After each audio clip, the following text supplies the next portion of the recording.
When Mount Pinatubo erupted in the Philippines in 1991, it spewed 20 million tons of sulfur dioxide into the stratosphere.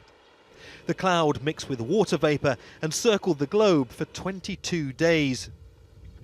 Average global temperatures fell by about half a degree for 18 months. Scientists think that this effect could be mimicked to help tackle climate change. They propose a technique called solar geoengineering, and recent research suggests it could be remarkably cheap. Solar geoengineering is the idea that when one makes anything, including the planet, more reflective, it cools what is underneath. It's the reason why, frankly, winter jackets are black, and in the summer we often wear white. White cools, black warms. For the project to work, aviation engineers would need to manufacture a high-altitude aircraft.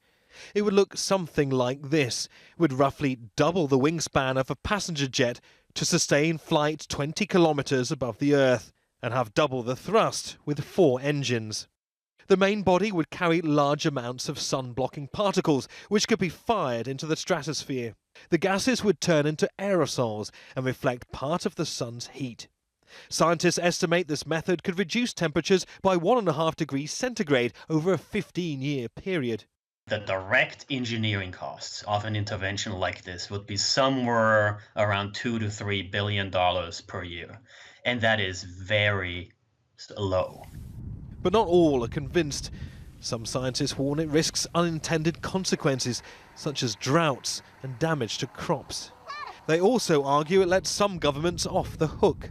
The problem with this sort of idea is that it can encourage governments to feel that it's less urgent to do something about greenhouse gas emissions.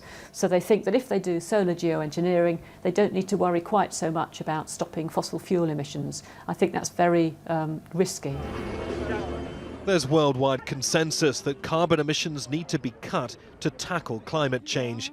But with the effects of global warming already being felt, some are looking to science to find a solution where governments have failed. Neave, Al Jazeera.